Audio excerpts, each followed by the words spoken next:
Armu teile ja rahu Jumalalt meie Isalt ja meie Issandalt, Jeesuselt Kristuselt. Jutluse tekstiks loen täna kirikukalendri järgi antud teksti. See on Johannese evangeeliumi 11. peatükk. Loen salmid 47-53.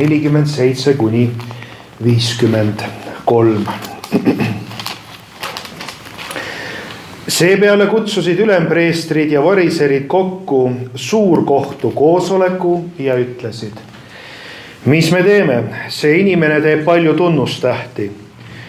Kui me jätame ta rahule, hakkavad kõik temasse uskuma ning siis tulevad roomlased ja võtavad ära nii meie püha paiga kui ka rahva.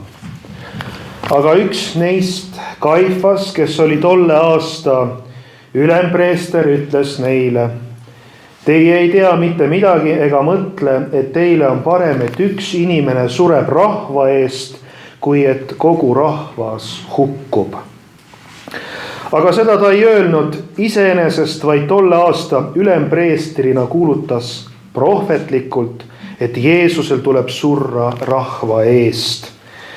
Aga Jeesus ei pidanud surema üksnes selle rahva eest, vaid et koguda ka hajali elavaid Jumala lapsi ühte kokku.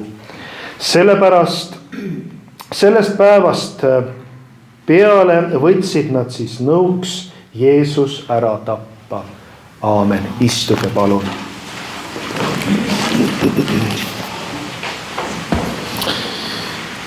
Ning siis nad võtsid nõuks surmata Jeesus, kellest tuli pääste, kellest sai ilmutatud Jumala armastus, kes on kõige elu allikas. Veel mõni aeg enne äratas Jeesus surnuist Laatsaruse.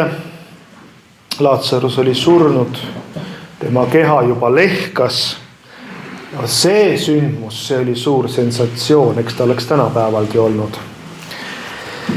Aga Jeesuse imeteod tekitasid inimestes selliseid kahetisi reaktsioone.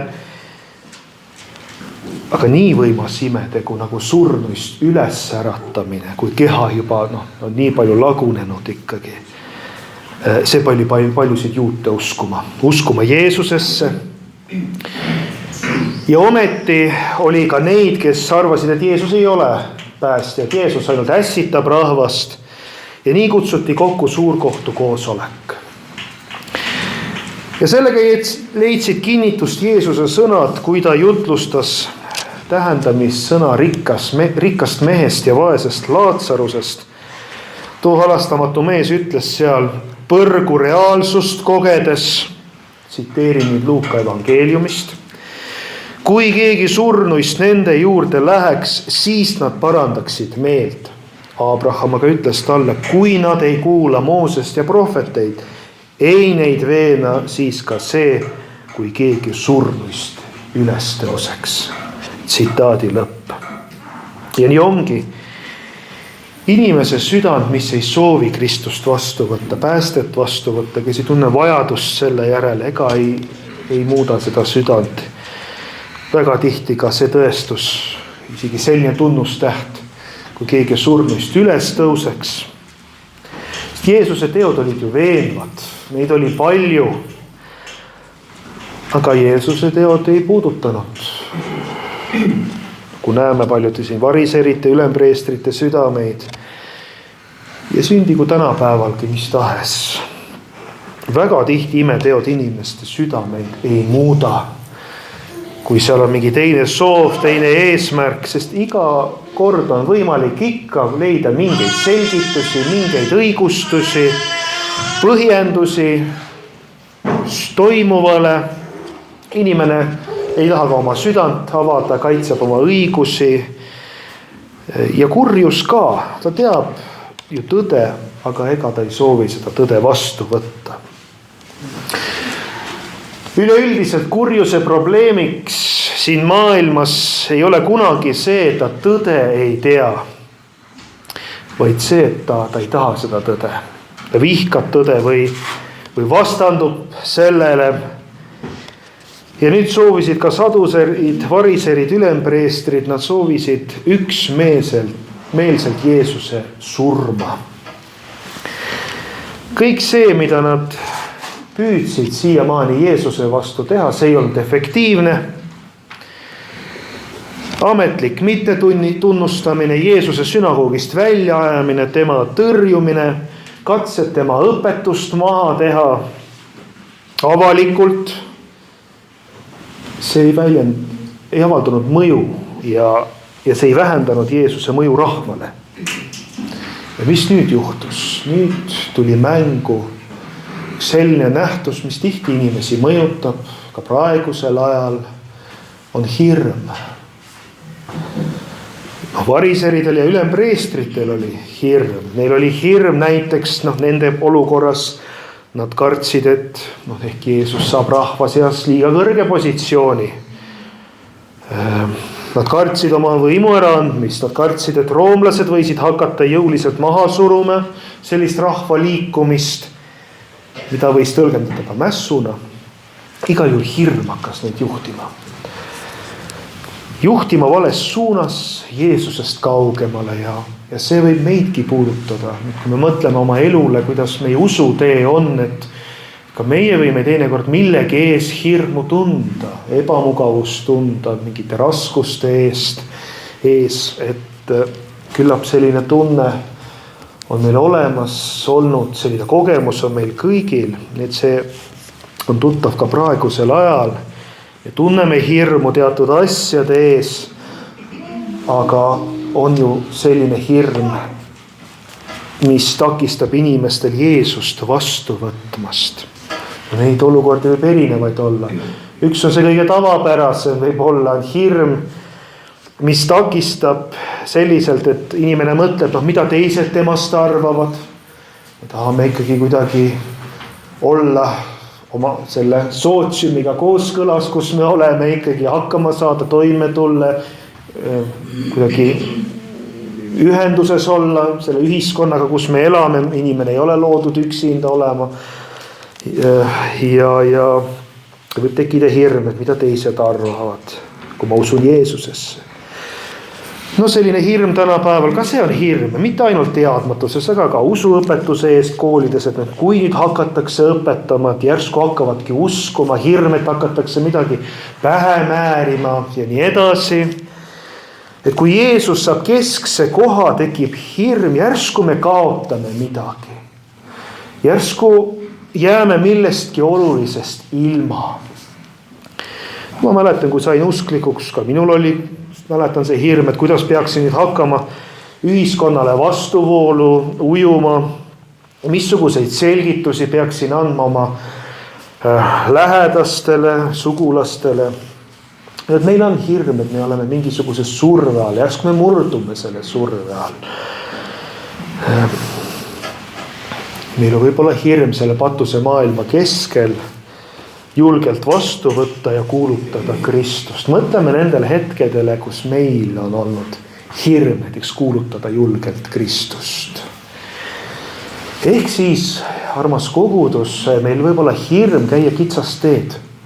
Väga lihtne on käia seda teed, mida maailm käib. Maailma moodi, maailma viisil. Nende viisil, kes ei näe. Keda usu poolest me piiblist loeme, et nad on pimedad. Aga meid, kui me oleme saanud nägijateks, meid on Jumal ju valgustanud. Meid julgustatakse käima kitsast teed. Jeesus ütleb Matteuse 7:14, kitsas on värav ja ahtake on tee, mis viib ellu ja pisut on neid, kes selle leiavad. Ja pidage meeles, et selline hirm, millest siin juttu oli, on alati saatana inspireeritud.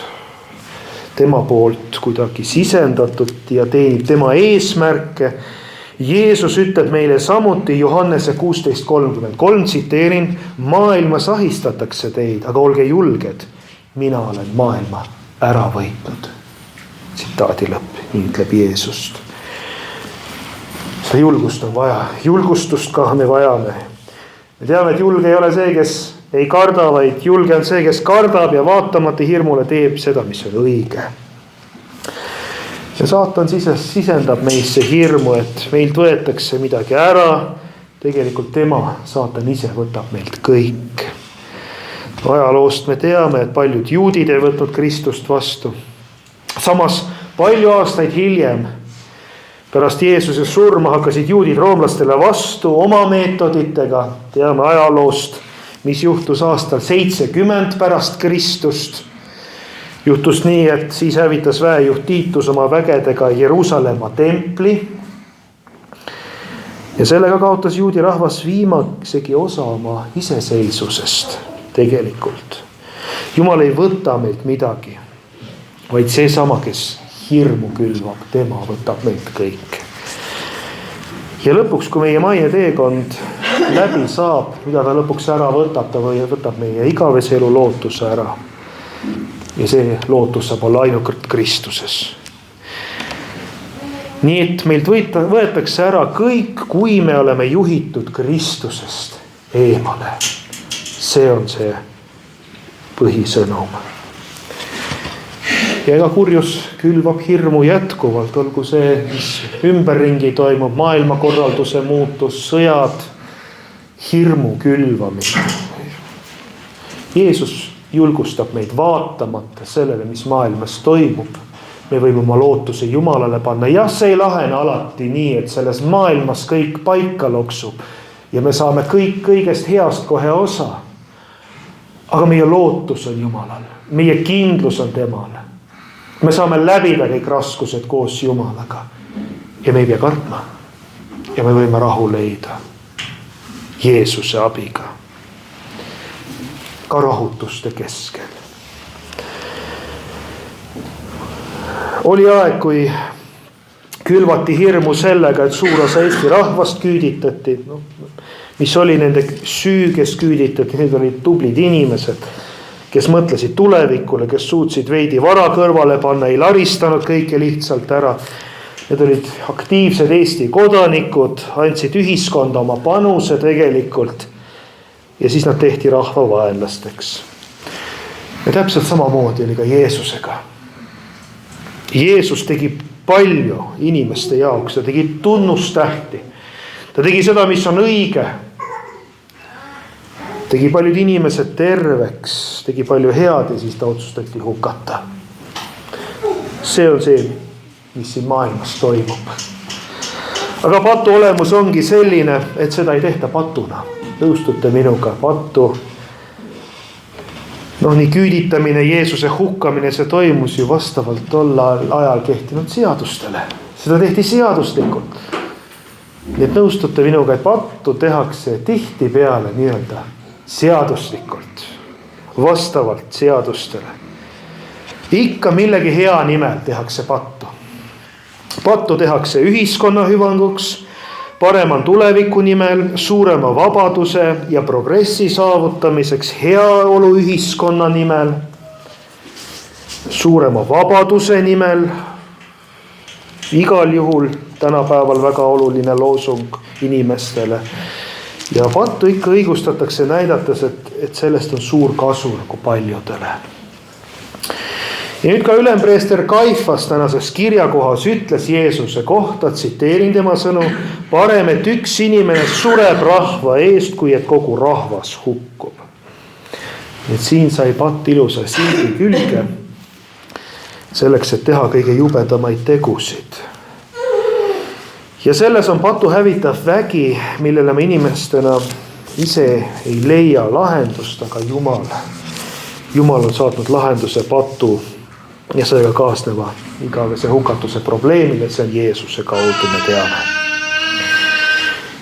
Nii et sellepärast peab avalikuks saama Jumala suurus, tema pääste suurus, Jumala tegude suurus. Õndsad on need, kes seovad oma südame Jumala armuga, Jumala tegudega.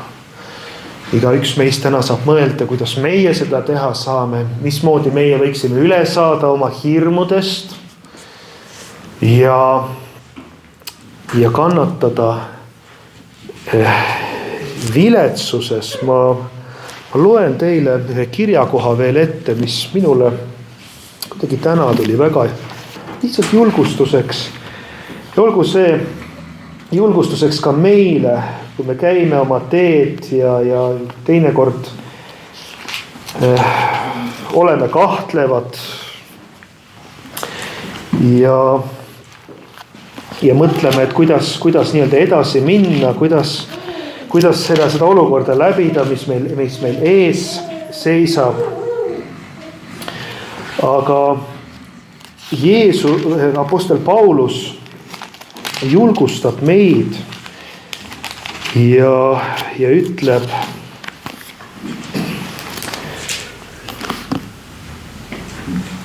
teises kirjas korintlastele: ma ei ütle seda käsuna, vaid proovides teiste innukuse varal ka teie armastuse ehtsust. Te ju teate meie issanda Jeesuse Kristuse armu, et tema, kuigi ta oli rikas, sai teie pärast vaeseks, et teie saaksite rikkaks tema viletsusest, tema vaesusest. Ma annan selles asjas vaid nõu, see oleks ju teile kasulik, kui te nüüd lõpetaksite oma tegemise, mida te alustasite juba mullul. Tollal olite teie esimesed nii tegema kui tahtma. Lõpetage nüüd oma tegemine, et nõnda nagu teil oli valmidus tahta, nõnda oleks seda ka lõpetamiseks oma võimalusi mööda. Sest kui on olemas valmidust, siis on see meeldiv selles, mis kellelgi on, mitte selles, mida tal ei ole. Nüüd julgustatakse minema edasi koos Jeesusega, panema kõrvale see, milleks meie oleme valmis olnud, mida meie nagu oleme õigeks võib-olla pidanud, millele keskendunud ja iga päev kuidagi läbi igapäevase meeleparanduse mõtestama oma elu ringi, kuidas oma samme Jumalaga edasi seada. Õnnis on, kes võtab vastu Kristuse pääste, mis sai avalikuks tema surmas ja ülestõusmises. Armsad issandal on vägi vabastada meid hirmust ja patust, mis on meie eludes. Ja apostel Paulus julgustab meid ka kiitlema viletsusest ja surema Kristusele igal päeval, sest Kristus on surnud meie eest. Igal päeval. Nii et olgu see julgustuseks meile, mis ei ole muidugi lihtne, ma tean ise ju seda ka, aga olgu julgustuseks meile, et ehk me õpiksime igal päeval rohkem kannatama pigem selliselt, et me hoidume patust ja selliselt surema, nii nagu Kristus suri meie eest, ja tundma rõõmu sellest viletsusest, et me oskaksime sellest rõõmu tunda. Ja issand annab meile Kristuse kaudu igavese lootuse, see lootus on armust, mitte oma tegudest. Ja tänu olgu Jumalale, kes meile võidu annab meie issanda Jeesuse Kristuse läbi, nagu ütleb Paulus, et meie tema armust õigeks saanud oleksime igavese elu pärijaiks lootuse põhjal. Aamen. Laulame 77. laulust 4. salmi.